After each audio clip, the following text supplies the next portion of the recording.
transition from the settled, dusty piece of Beecher's hope to the harrowing, supernatural chaos of the frontier marks the final collapse of John Marston's dream of a quiet life.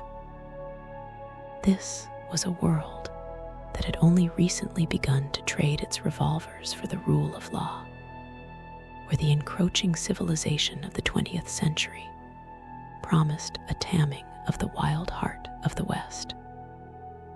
Yet, the atmosphere shifted overnight from a grounded tale of redemption to a primal, apocalyptic nightmare.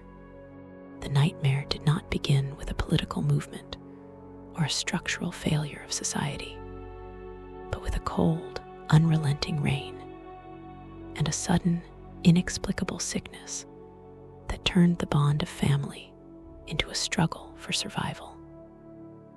To see John's own wife and son transformed into snarling, mindless husks was to realize that the laws of man and the progress of the federal government were useless against a spiritual rot that had bubbled up from the very soil of the borderlands. The hero understood that his past as an outlaw had prepared him to kill men, but it had not prepared him for a world where the dead refused to stay in the ground. The initial outbreak at the Marston Ranch was a story of domestic horror and desperate improvisation. As Uncle, the first to succumb to the plague, shambled out of the dark with a hollow hunger in his eyes, the grounding of the American frontier was shattered. This was the era of the shattered hearth, where the atmosphere was one of confused, visceral panic. John Marston, a man who had faced the most dangerous outlaws in the country, found himself hesitating to pull the trigger on a man he had known for decades. The tragedy deepened as Abigail and Jack were bitten in the fray, their transformation occurring with a terrifying, wet speed. The hero realized that he could not save them through violence alone. He had to hogtie his own family and lock them in the house like animals, a macabre reversal of the sanctuary he had worked so hard to build. The atmosphere was one of suffocating isolation.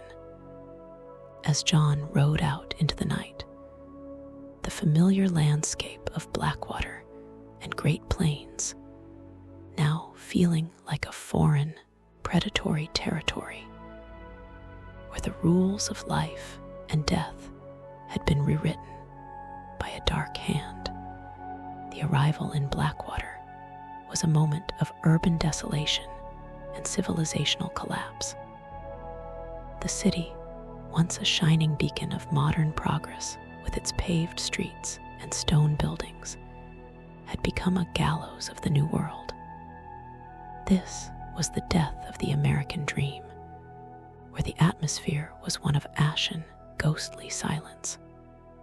The hero moved through the streets, dodging the fresh undead, citizens in suits and dresses who now prowled the alleys with a frantic, predatory energy. The hero realized that the density of the city, once a symbol of strength, had become its greatest weakness, allowing the infection to spread like a wildfire through a dry forest. The atmosphere was heavily, clinically depressing, a realization that the progress of man was a fragile mask that could be torn away by a single night of madness. This part of the history is a story of the failure of the law. As the protagonist understood that the marshals and the soldiers had been the first to fall, leaving the survivors to huddle on rooftops, clutching their last few rounds of ammunition in a futile defiance of the dark. the exploration of the wilderness revealed that the plague was not confined to the human population, as the very spirit of the West had been corrupted.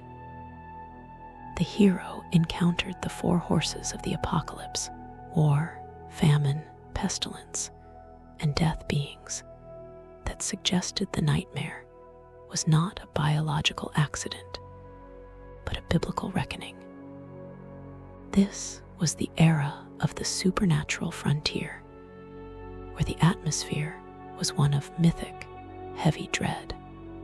The hero realized that the land itself was responding to a cosmic imbalance, and that to survive, he had to tame these ethereal beasts that galloped across the plains with trails of fire and swarms of flies. The atmosphere was ancient and unforgiving, a realization that the frontier was returning to a state of pre-civilized chaos, where the gods of old were asserting their dominance over the mechanical world of the pioneers. This part of the history is a story of the hunter becoming the myth.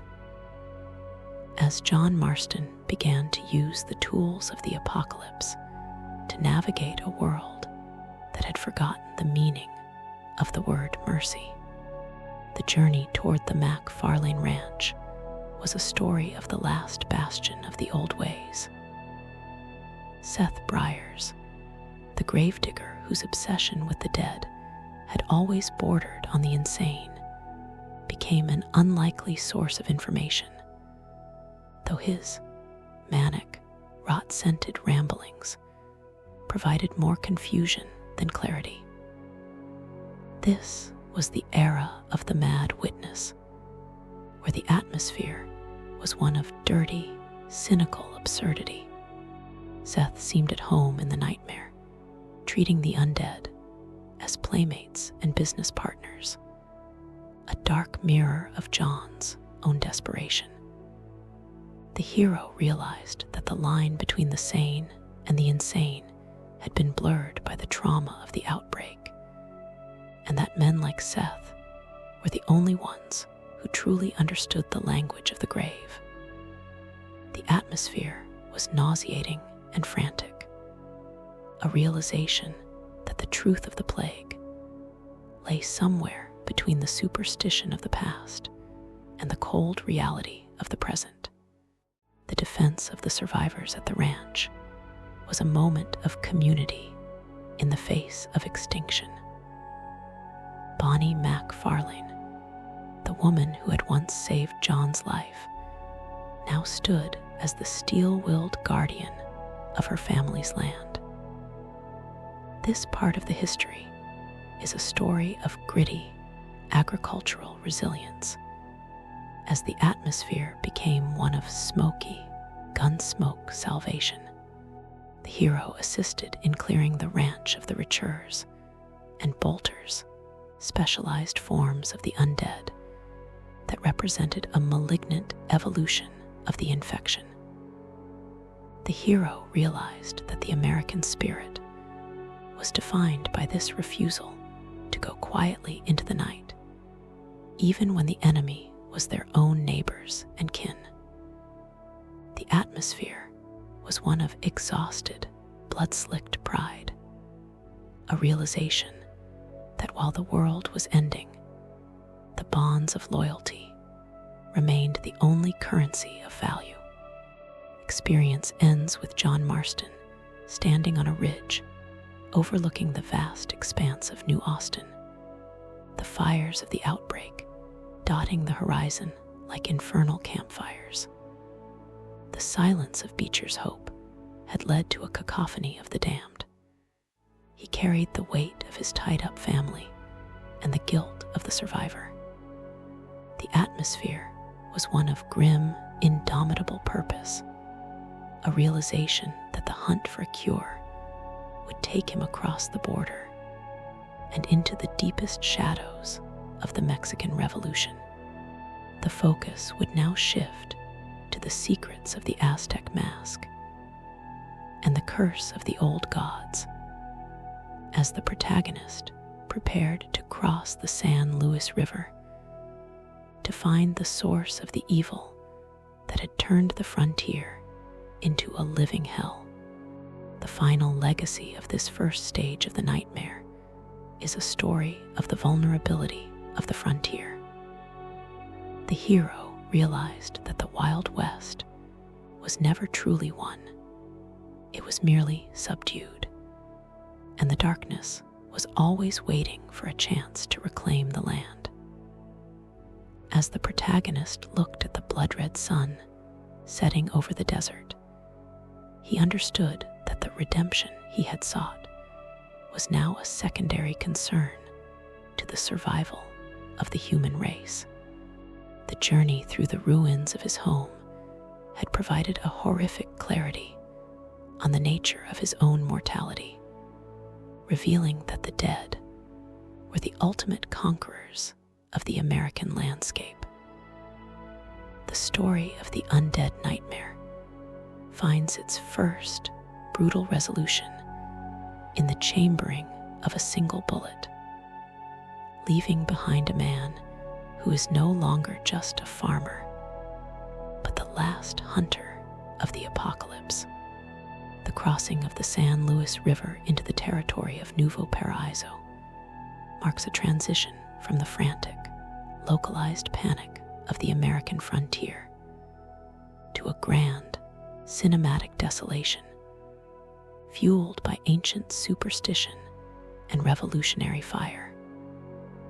To reach the southern banks, the protagonist had to navigate a river choked with the bloated remains of those who tried to flee the plague.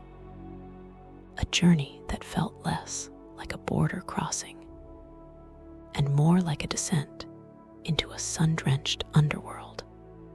The atmosphere shifted from the familiar wood and stone of New Austin to the bleached, whitewashed ruins of the Mexican desert. To ride into Escalera was to realize that the infection was not a uniquely American tragedy, but a continental catastrophe that had found fertile ground in a land already weary from years of civil war and social upheaval. The hero understood that while the Americans treated the undead as a biological horror, the people of Mexico viewed it as a divine retribution, a return of the old, hungry gods who had been ignored for too long in the pursuit of modern power. The arrival in the town of Chuparosa was a moment of legendary reunion and grisly reality. Here, amidst the crumbling arches and the stench of decay, John Marston encountered Landon Ricketts, the living legend of the West, who had sought a quiet retirement in the South. This was the era of the gunslinger's last stand, where the atmosphere was one of dignified, fatalistic defiance. Ricketts, even in his advanced age, remained a pillar of composure, using his revolvers to pick off the undead with the same surgical precision he had once used on outlaws. The hero realized that the two of them were relics of a bygone era, the only ones with the steady hands and cold nerves required to stand against a tide of mindless monsters. The atmosphere was heavily, classically heroic, a realization that the skills of the old world were the only things keeping the inhabitants of the town from being torn apart in their sleep. This part of the history is a story of the mentor in the shadow of death, as Ricketts provided John with the bait and fire necessary to manage the increasingly aggressive swarms of retures and fresh undead that besieged the plaza. the exploration of the Mexican countryside revealed a landscape that was being reclaimed by the ancient past. The hero encountered the various graveyard manifestations, where the earth itself seemed to be vomiting up the soldiers and peasants of a century of conflict. This was the era of the blood-soaked soil, where the atmosphere was one of tragic, historical weight. Every cemetery cleansed by the hero felt like a temporary exorcism, as the screams of the undead echoed off the red cliffs of D's Coronas. The hero realized that the curse of the land was deeper here, rooted in the Aztec myths that the locals whispered about in the dark. The atmosphere was mystical and hostile, a realization that the revolution of Abraham Reyes had been interrupted by a revolution of the soil. As the dead rose to reclaim the territory that the living had fought over so bitterly.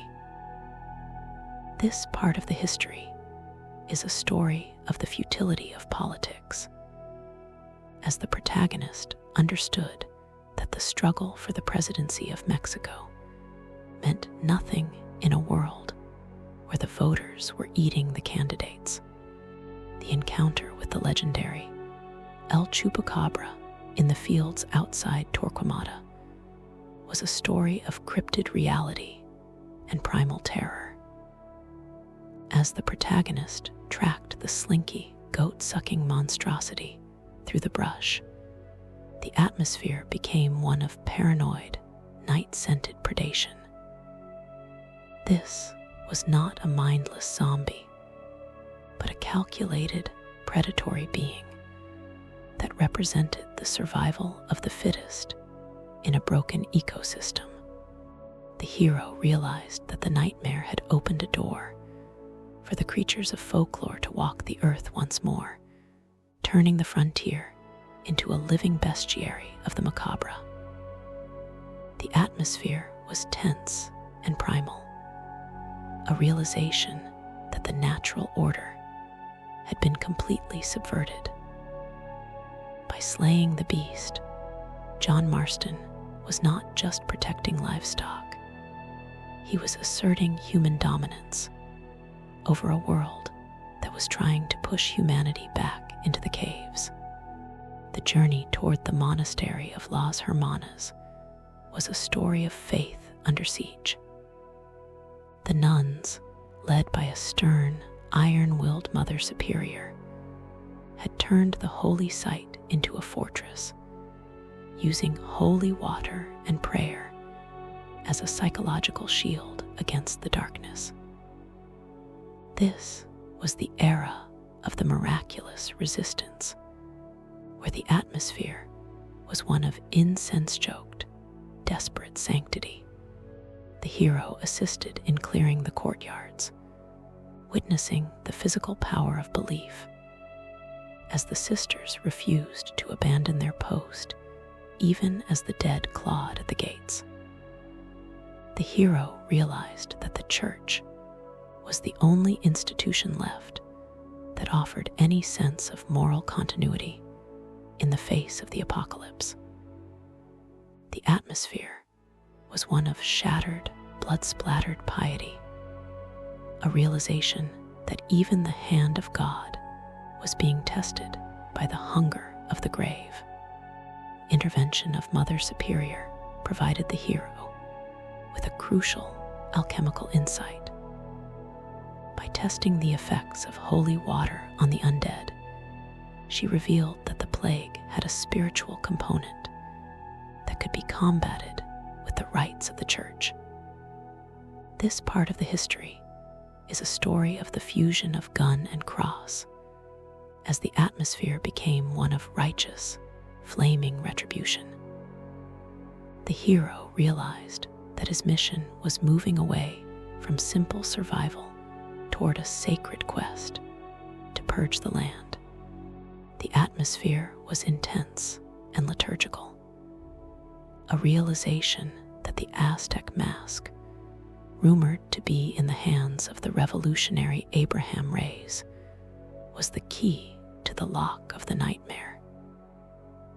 This discovery added a layer of archaeological urgency to John's journey, proving that the source of the evil was a tangible relic that could be returned to the earth. The experience ends with John Marston standing on the battlements of Las Hermanas, looking south toward the dark, tropical canopy of the Escalera region. The silence of the monastery had led to a sovereignty of the sacred. He carried the weight of the holy water and the expectations of the faithful. The atmosphere was one of determined religious finality, a realization that the heart of the darkness lay in the tomb of the ancients. The focus would now shift to the arrogance of Abraham Reyes and the sacrificial chambers of the jungle, as the protagonist prepared to face the architect of the blasphemy and finally end the hunger of the old gods. The final legacy of the Mexican movement is a story of the collision of myth and modernity. The hero realized that the revolution was just a brief flicker of human ambition compared to the eternal reach of the curse. As the protagonist looked at the blood-red horizon over the Ojo del Diablo, he understood that the redemption he sought was now tied to the salvation of the soul of a continent. The journey through the ruins of Nuevo Paraíso had provided a historical clarity on the nature of the infection, revealing that the dead were not just monsters, but messengers of a forgotten reckoning. The story of the Undead Nightmare finds its second, violent resolution in the igniting of a torch, leaving behind a man who is no longer just a hunter, but a crusader of the sun. The journey from the hot Mexican desert into the thick, wet jungle was the hardest part of John Marston's long trip. Everything changed when he entered the deep green woods. The air was heavy and hard to breathe, smelling of old plants and rotting wood. The bright sun of the frontier could not get through the tall trees, leaving everything in a scary green shadow. John saw giant stone temples built by people from hundreds of years ago. These buildings sat like quiet monsters in the bushes. John realized that the war in Mexico had woken up something very old and very angry. The rebels had dug up things that should have stayed buried under the dirt. The whole forest felt like it was watching him, waiting for him to make one wrong move in the dark. When John finally got to the city of Escalera, he saw a place of pure horror. The city used to be full of life and soldiers, but now it was like a giant graveyard that wouldn't stay quiet. This was the end of the line for the men who wanted to rule Mexico. The streets were full of dead soldiers who still walked around in their torn uniforms. They still held their old guns and rusty swords, moving like they were still in a war they had already lost. John realized that the leader of the rebels, a man named Abraham Reyes, was the one who started this mess. Reyes was so greedy for power that he stole a green mask made of jade from an ancient tomb. He thought it would make him a king, but it only brought a curse that turned his people into monsters. John found Abraham Ray's inside his big stone palace, but the man was no longer a person. Ray's had become a mindless, hungry creature, crawling on the floor of the room where he wanted to be crowned. He couldn't speak or think anymore. The power of the green mask had burned his mind away. John saw that the mask was gone, taken by someone else who knew how much it was worth. This made John feel a deep sense of dread. The thing that caused the plague was moving, and if he didn't find it soon, the whole world would be covered in the dead. He had to hunt for a treasure that was killing everyone who touched it, racing against a clock that was running out for the human race. John went deep into the dark tunnels under the jungle to find the truth about the curse. These tunnels were cold and quiet, feeling like the inside of a giant stone heart. The walls were covered in old carvings that showed the end of the world. John realized that this plague wasn't an accident. It was a trap set by the old gods to punish people for becoming too greedy and noisy. The air in the tunnels hummed with a strange sound that made his head hurt. He had to dodge traps made of stone and solve puzzles left by people who died 1,000 years ago. He understood that his modern guns didn't mean much down here. In the dark of the earth, he was just a man trying to fix a mistake made by a fool. In the middle of the woods, John found something he never thought he would see: a real Sasquatch. This wasn't a scary monster to fight, but a sad, lonely creature. It was the last of its kind, and it was crying because humans had hunted all its friends and family. This was a very sad moment for John. He realized that humans had been mean to the world for a long time, and the undead plague was the world fighting back. The Sasquatch just wanted to be left alone to die in peace. John had to decide if he should be a hunter, or if he should show mercy to a creature that had done nothing wrong. It made him think about his own life and how much blood he had on his hands. The trip to the great Temple of the Moon was the most dangerous walk John ever took. He carried the holy water from the nuns and the fire from his guns, acting like a soldier for the living. He knew that to save his wife and son, he had to put the green mask back where it came from. The jungle around him was screaming with the sounds of thousands of dead things. The ground felt like it was shaking, as if the earth itself was angry. John felt the weight of the whole world on his shoulders. He wasn't just a farmer anymore. He was the only hope for every living soul, from the snowy mountains to the hot Mexican Sea.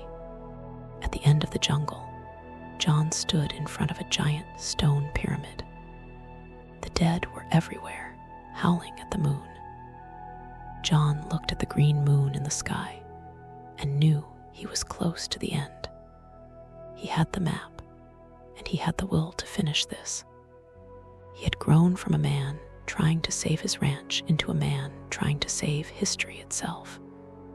He prepared himself to go into the deepest part of the pyramid to face the ghost of the man who stole the mask. He knew he might not come back, but he had to try. He was ready to fight the gods themselves to get his family back.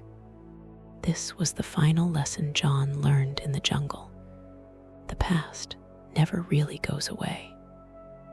It just waits in the dark for someone to dig it up. John looked at his old, scarred hands, and understood that he was part of this world's long, bloody story. He turned his face toward the dark entrance of the temple and stepped inside. He was the last hunter of the West, and he was going to finish the job, no matter what it cost him. The hunger of the dead was loud, but John's heart was steady as he walked into the blackness to end the nightmare once and for all. The walk into the heart of the Great Stone Pyramid was the darkest and most quiet part of John Marston's life. As he stepped away from the screaming jungle and into the cool, silent halls of the temple, he felt like he was walking into a giant grave. The walls were made of thick, black stone that seemed to soak up the light from his torch. There were no sounds of birds or wind here, only the heavy thud of his own boots on the floor. John saw old paintings on the walls that told the story of the Jade Mask.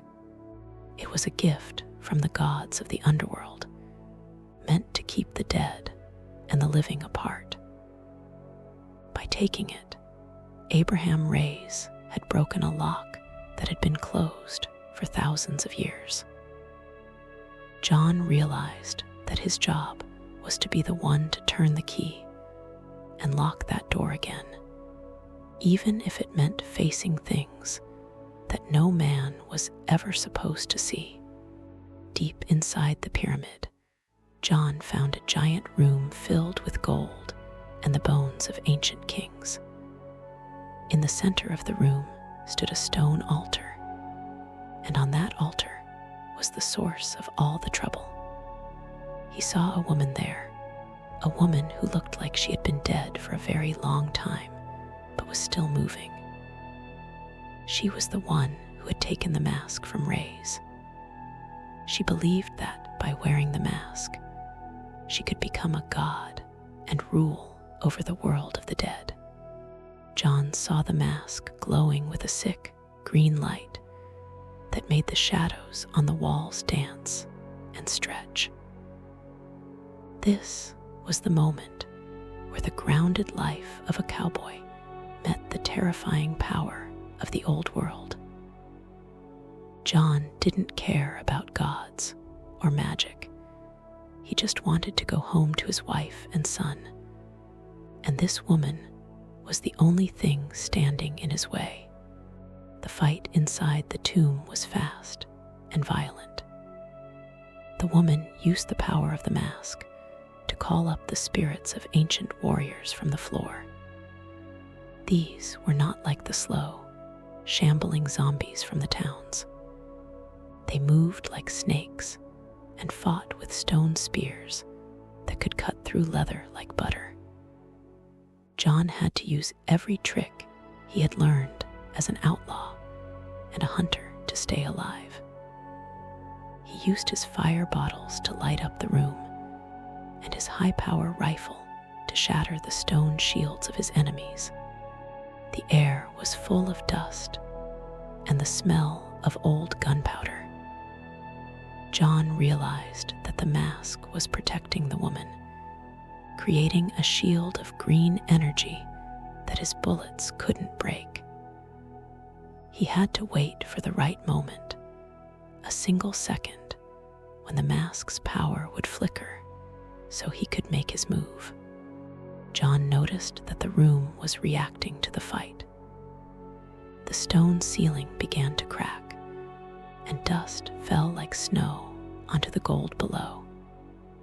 The old gods were angry that their sanctuary was being used as a battlefield. John saw a chance and threw a stick of dynamite at the base of the altar. The explosion didn't kill the woman, but it knocked the mask off her face. For a second, she looked like a normal, scared human again before the spirits she had called up turned on her. Without the mask to control them, the dead didn't care who she was. John watched as the shadows pulled her down into the dark corners of the room. He didn't feel happy about it. He just felt tired. He walked over to the floor and picked up the jade mask. It felt cold, like a piece of ice that would never melt. John took the mask and placed it back on the stone pedestal where it belonged.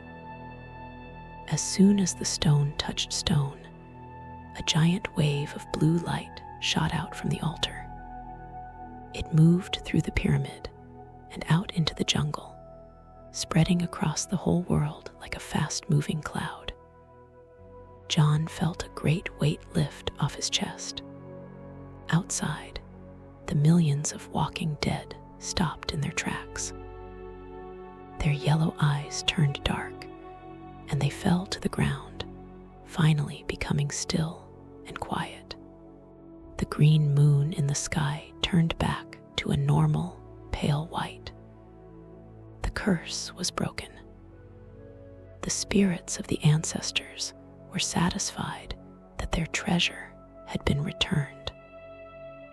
John stood alone in the dark, listening to the silence.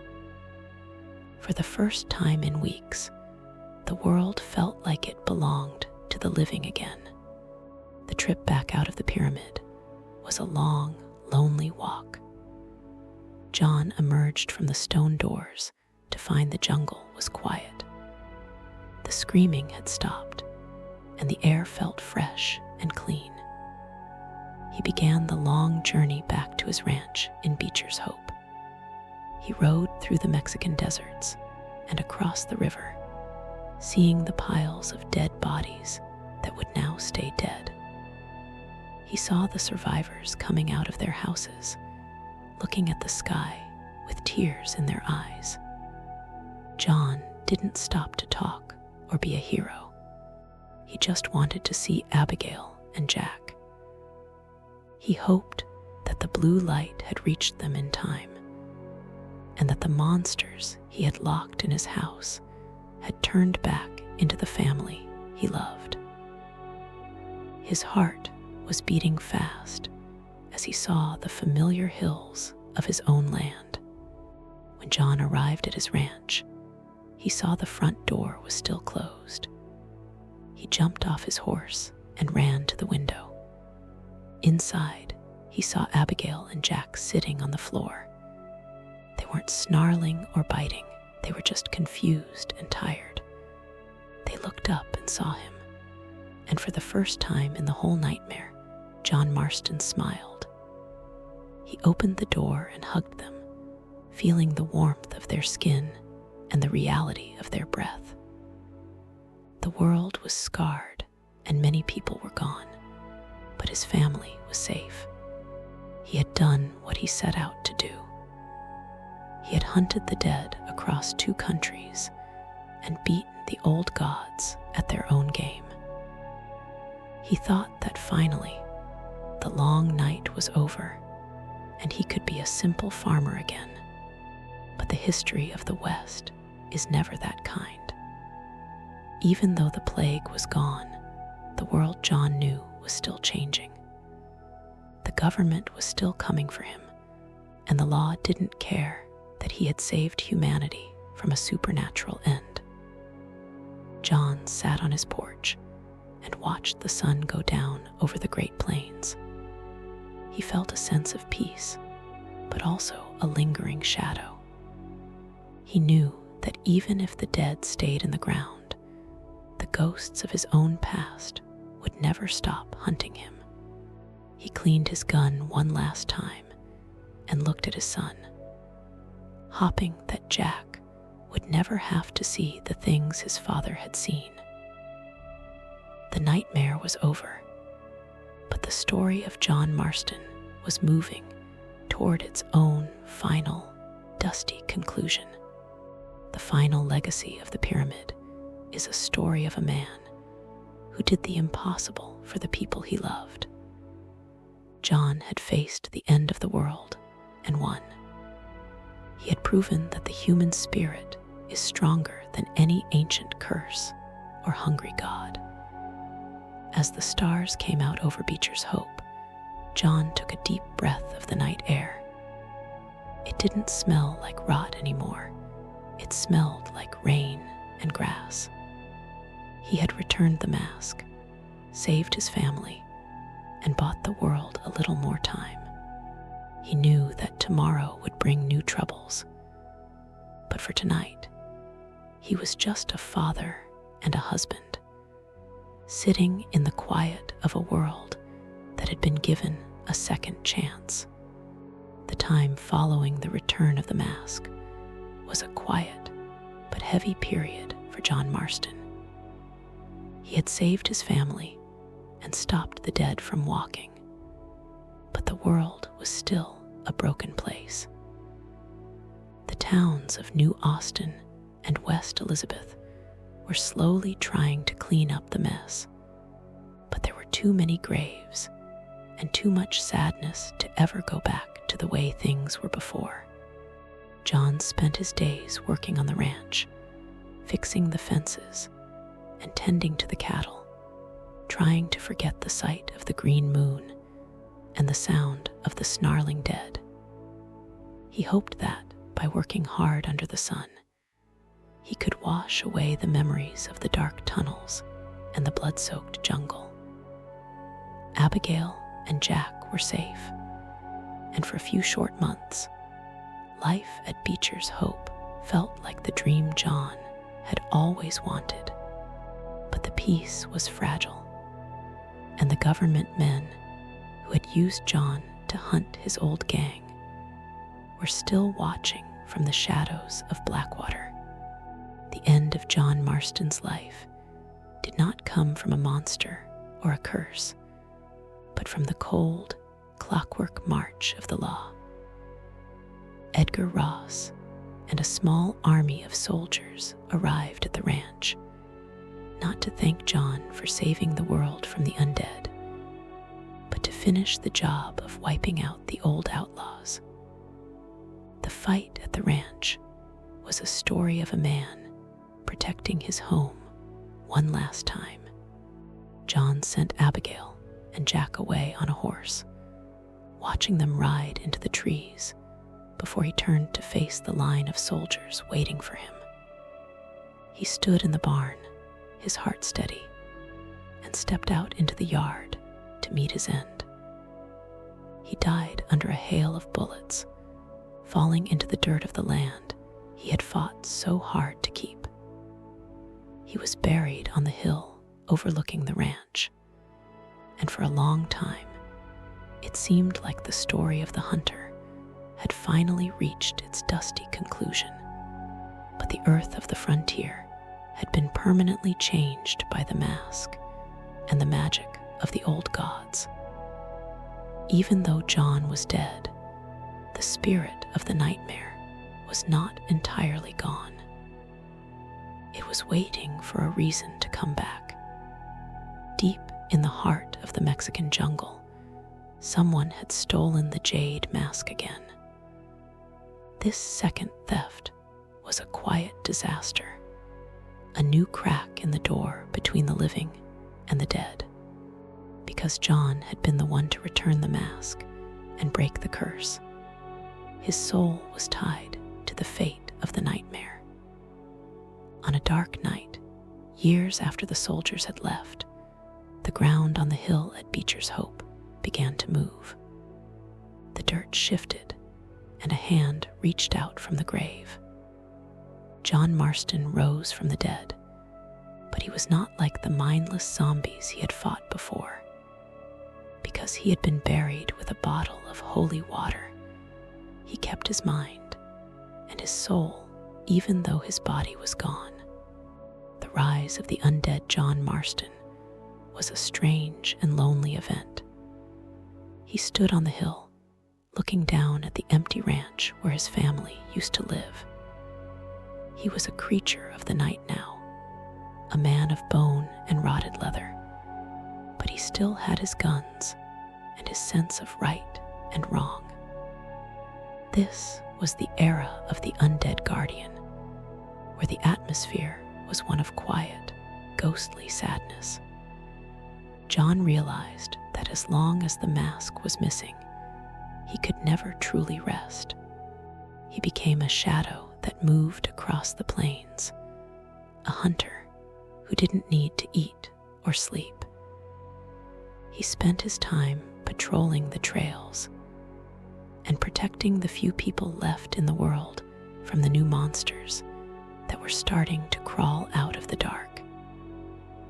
He was a monster who hunted other monsters, a legend that the locals whispered about but never saw in the light of day.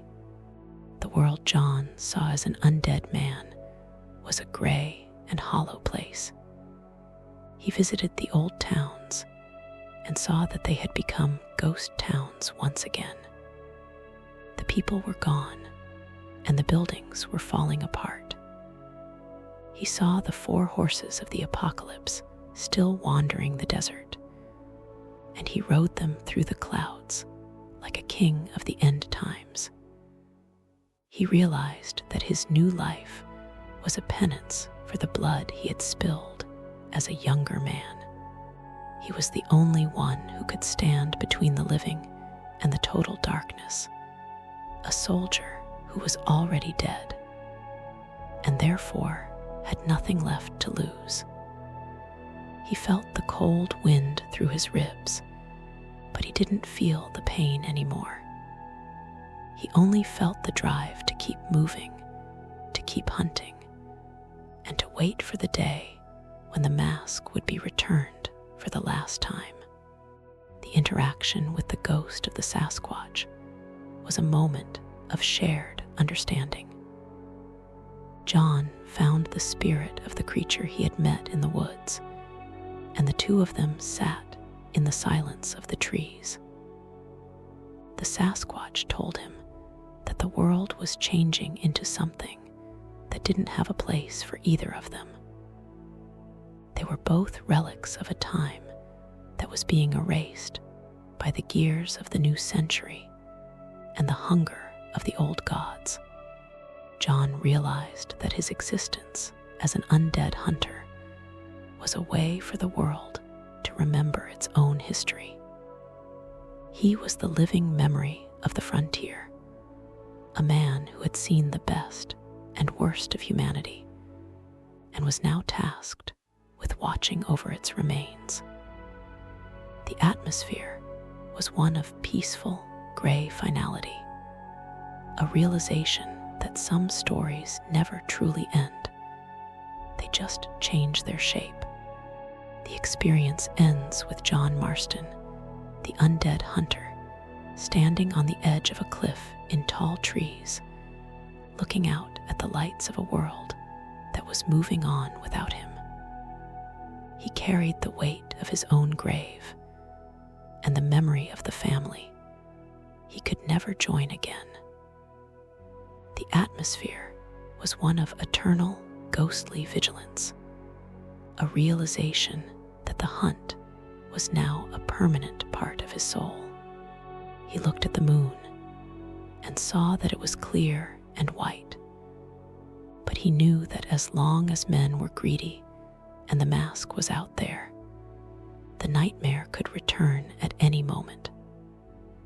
The focus would now shift to the final legacy of the Marston name, as the protagonist prepared to watch over his son from the shadows, a silent protector who had conquered death itself to keep his promises. The final legacy of John's rebirth is a story of the hero who could not rest. He had given everything for the ranch and for the law, and now he was giving his eternity to the land. He was the ghost of the West, a figure of hope and terror who reminded the world that the dead are always watching. As the sun began to rise, John retreated into the dark caves and thick forests, waiting for the next time the shadows grew long and the dead began to walk. He was a man who had found his redemption in the middle of an apocalypse, and he would remain the master of the Undead Nightmare until the end of time itself. The time following the rise of undead John Marston was a period of strange shadows and campfire stories that spread across the frontier like a slow fever. While the world of men tried to move forward into the new century with their automobiles and telephones, the ghost of the Old West refused to be forgotten. Jack Marston, now a young man with a heavy heart and a quick draw, lived in the shadow of his father's death. He had seen the soldiers kill John, and he had seen the world return to a normal, boring state. But Jack knew that his father was not resting quietly. He had heard the stories from travelers about a tall, thin man in rotted clothes who rode a horse made of fire through the Great Plains. These stories weren't just talk to Jack. They were a reminder that the Marston family was tied to something much bigger and scarier than the law. The life of Jack Marston was a story of a son following a ghost. He spent his days hunting the men who had betrayed his father, but at night he looked out at the hills of Beecher's Hope and felt a cold wind that shouldn't be there. This was the era of the echoing nightmare, where the atmosphere was one of quiet, lonely waiting. Jack realized that the work his father started at the pyramid was not truly finished. The world was still a place where the dead could be woken by greed or a simple mistake. The atmosphere was heavy and sad, a realization that the peace his father bought with his life was only a temporary break from the dark. This part of the history is a story of the legacy of the blood. As Jack understood that he was the last living piece of a story that ended with a grave that wouldn't stay shut, the sightings of the undead hunter became a way for the people of the frontier to deal with their own fears. In the saloons of Armadillo and the docks of Blackwater, men spoke of a zombie cowboy who appeared when the moon was full to save travelers from outlaws or wild animals. This was the era of the spirit of the frontier, where the atmosphere was one of scary, gritty hope. The people didn't know it was John Marston, but they knew that something was watching over them from the dark. The hero realized that his father had become a myth, a legend that walked the earth to keep the balance between the light and the dark. The atmosphere was mystical and dusty, a realization that the Wild West was now a haunted West, where the spirits of the past were more real than the people of the present. The journey of Jack Marston to find the truth led him back to the old tunnels and the ruins where his father had fought the gods. As he walked through the silent halls of the past, the atmosphere was one of deep family regret. Jack saw the scratch marks on the walls and the empty shells from his father's gun, realizing the pure, raw terror that John had faced alone to save him. The atmosphere was cold and respectful, a realization that the man he called father was a giant among men.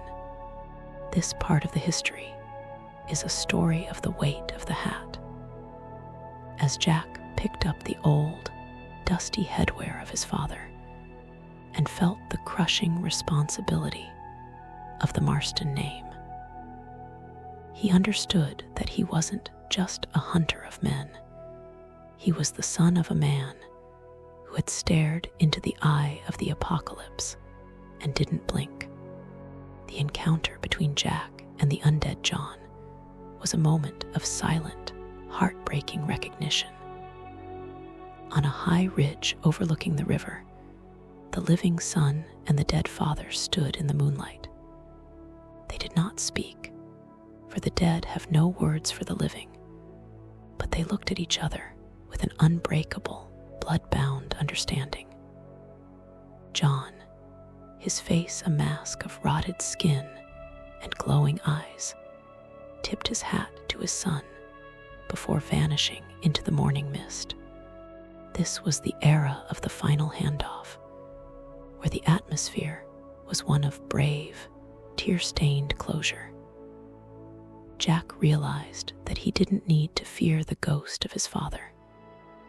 The undead hunter was there to make sure that Jack could live the life that John never got to have. The atmosphere was quiet and peaceful, a realization that the nightmare was a guard dog for the people who deserved a second chance. The arrival of a new threat in the form of a second outbreak in a distant town provided a moment of action and blood. A group of grave robbers had found a small piece of the jade mask and tried to sell it, accidentally waking up a new swarm of the dead. This part of the history is a story of the cycle of human stupidity, as the atmosphere became one of fast, gunsmoke panic. Jack Marston did not hesitate. He grabbed his father's rifle and rode into the center of the fight. He fought with the same cold, deadly accuracy that John had, realizing that the Marston way was the only thing that worked against the dark. The atmosphere was one of violent, righteous continuity, a realization that the son had finally become the man he was always meant to be. The experience ends with Jack Marston sitting by a campfire in the middle of the desert, the quiet of the night feeling like a warm blanket. The fear of the nightmare had led to a strength of the soul. He carried the weight of his father's guns and the knowledge of the secret world. The atmosphere was one of determined, humble readiness, a realization that the world would always need a Marston to watch the gates of the grave. The focus would now shift to the final legacy of the West, as the protagonist prepared to live a life that honored the sacrifice of the man who died for him twice. The final legacy of the Marston family is a story of the love that conquered death. John Marston had lived a life of sin, but his redemption was so powerful that it lasted even after he was put in the ground. Jack realized that he was never truly alone, and that the undead hunter would always be out there, somewhere in the shadows, making sure the sun came up every morning. As the stars faded into the light of the new day, Jack Marston rode toward the horizon, a simple man with a complicated history. The story of the Undead Nightmare finds its final, simple resolution in the click of a revolver, leaving behind a frontier that was a little more quiet, a little more safe, and a lot more legendary. The final years of the Undead Hunter were a story of a world that was moving too fast to remember its own ghosts. As the years turned into decades, the wild frontier was paved over with stone roads and filled with the loud noise of engines. The high mountains and deep deserts of John Marston's time were now mapped and tamed by a new kind of man who didn't believe in old curses or ancient gods. This experience is defined by the fading of the myth, as the tall, rotted figure of the hunter became nothing more than a scary story told to children who didn't know the smell of gunpowder or the fear of a green moon. The atmosphere shifted from a world of active, bloody survival to a quiet, dusty memory. To see the undead John Marston standing on a ridge overlooking a city full of electric lights was to realize that his watch was finally coming to an end. The world didn't need a protector from the dark anymore, because the world had forgotten that the dark was ever there. The final journey of the undead hunter took him back to the source of the silence in the jungles of Mexico. This was the era of the return to the earth, where the atmosphere was one of peaceful, moss-covered finality. John rode his horse through the ruins of the pyramid one last time, seeing that the vines and trees had completely covered the stone. The jade mask was still safe behind the heavy doors, locked away where no greedy hand could find it.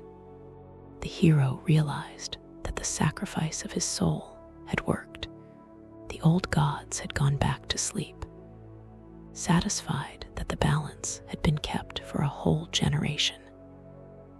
The atmosphere was quiet and ancient, a realization that even a man who cannot die will eventually find a way to rest when his work is done. This part of the history is a story of the soldier putting down his gun. As John Marston prepared to leave the world of the living for the last time, the interaction with the spirit of the land provided a moment of final cosmic mercy.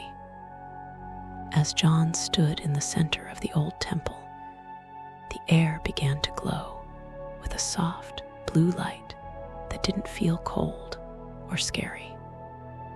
It felt like the warm sun on a spring morning at the ranch. The hero realized that the debt of the blood had been paid in full. He had died as a man to save his family, and he had lived as a monster to save the world. The atmosphere was one of golden, blinding redemption, a realization that the nightmare was finally over for him. The spirit of the earth reached out and touched the rotted leather of his vest. And for a second, John Marston looked like the man he was before the first bullet ever hit him.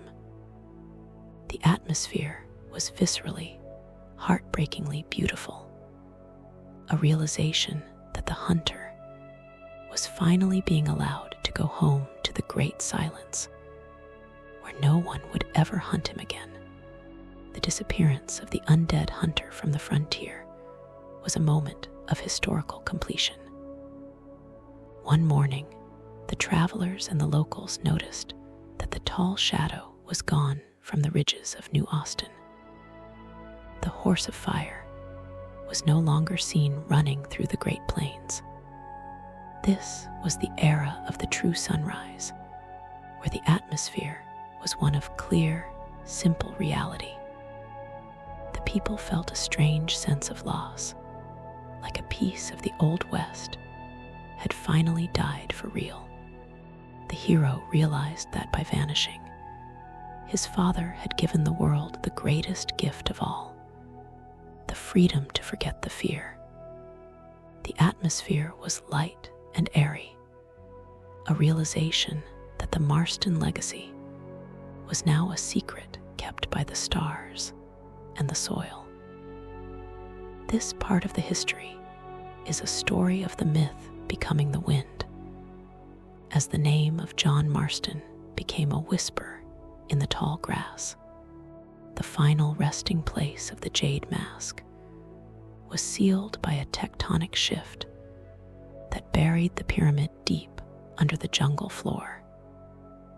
The gods decided that the age of man was no longer ready for the gifts of the underworld. This was the sovereignty of the hidden, where the atmosphere was one of total dark security. The hero understood that as long as the mask stayed in the dark, the dead would stay in the grave. The atmosphere was heavy and permanent, a realization that the nightmare was a lesson that the world had learned the hard way. The focus would now shift to the peace of the grave, as the protagonist realized that the hunt was a cycle that had finally been broken by the love of a father and the courage of a son. The experience ends with Jack Marston standing on the hill at Beecher's Hope, looking at the two graves that sat side by side under the great tree. The noise of the nightmare had led to a sovereignty of the stillness.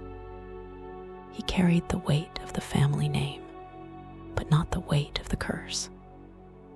The atmosphere was one of humble, sun-drenched closure, a realization that he was the first Marston in 100 years who was truly free to just be a man.